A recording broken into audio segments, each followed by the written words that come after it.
सबसे बड़ा चैलेंज आ रहा था उन बच्चों के लिए और उन बच्चों के मन में बहुत एंग्जाइटी थी जो 9वीं और 11वीं में पढ़ रहे हैं कि हमारी परीक्षा का क्या होगा। सीबीएसई की परीक्षा के बारे में तो निर्णय ले लिए गए, 10वीं की परीक्षा के बारे में निर्णय हो गया, 12वीं की परीक्षा के बारे में निर्णय हो गया। हमको कैसे पास किया जाएगा, हमारे पास होने की नीति क्या होगी, हमारी परीक्षा की नीति क्या होगी, इस पर काफ़ी अनिश्चितता की स्थिति बनी हुई थी।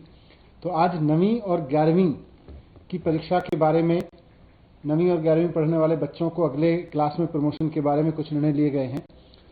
कुछ जो महत्वपूर्ण निर्णय हैं मैं आपके सामने रख रहा हूं उनको। पहला तो ये है कि 9वीं और 11वीं की जो परीक्षाएं थीं, जो 12 अप्रैल 2021 को पोस्टपोन की गई थीं, वो अब कैंसिल कर दी जाएंगी, वो परीक्षाएं नहीं होंगी। तो 9वीं और 11वीं की परीक्षाएं कैंसिल कर दी गई हैं।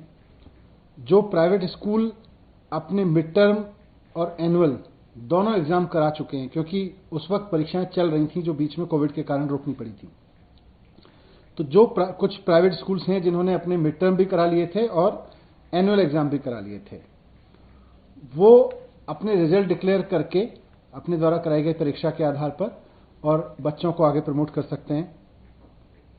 और वो स्कूल, वो चाहे गवर्नमेंट हो, गवर्नमेंट एडेड हो या प्राइवेट स्कूल हो, जिनमें केवल मिड टर्म एग्जाम हो पाए थे और एनुअल एग्जाम नहीं हो पाए थे, वो अपने मिड टर्म एग्जाम के आधार पर ही अपना 9th और 11th का रिजल्ट डिक्लेयर करेंगे।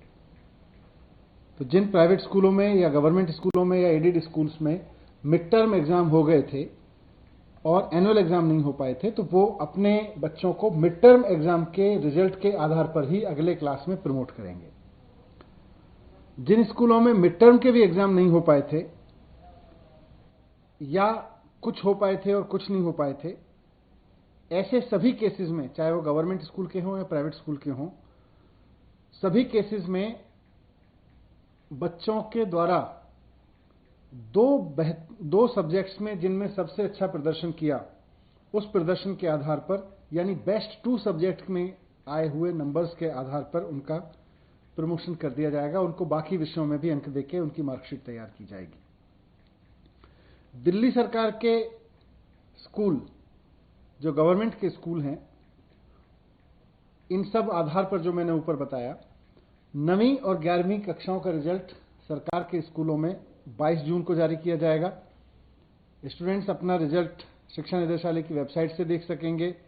कोई भी विद्यालय अपने विद्यार्थियों को रिजल्ट दिखाने के लिए स्कूल में नहीं बुलाएगा, या तो वो वेबसाइट पे देख सकेंगे या उनको, क्योंकि अब हमारे पास में उनके सबके नंबर्स हैं, SMS और व्हाट्सएप के जरिए बच्चों को सूचित किया जाएगा। ये भी हमने निर्णय लिया।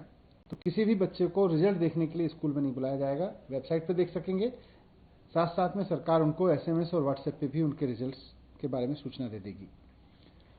कुछ ऐसे भी स्टूडेंट्स हैं जिन्होंने अभी केवल मिड टर्म का एक ही पेपर दिया था, एक ही सब्जेक्ट का एग्जाम दिया था, या कुछ ऐसे भी हैं जिन्होंने कोई भी एग्जाम नहीं दिया था मिड टर्म का, या ऐसे भी स्टूडेंट होंगे जिन्होंने मिड टर्म के एग्जाम तो दिए लेकिन उनके क्वालिफाइंग एग्जाम नहीं हुए, जो पास नहीं हो पाए थे, उसमें उनके मार्क्स क्वालिफाइंग नहीं आए।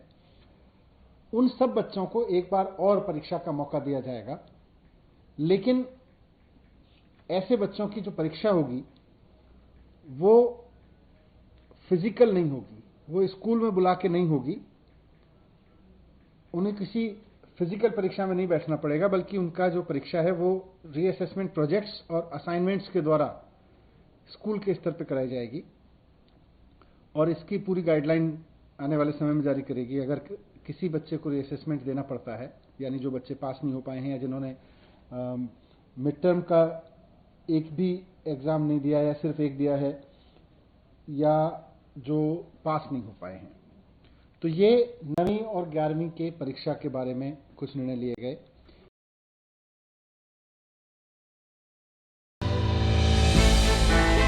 हमने की गलती फिर एक बार, कोरोना ने किया दोबारा प्रहार। मास्क, 2 गज दूरी, करें अपनी सुरक्षा पूरी। कोरोना टीका हम सबको लगाना है, मिलकर साथ समझदारी से कोरोना को हराना है।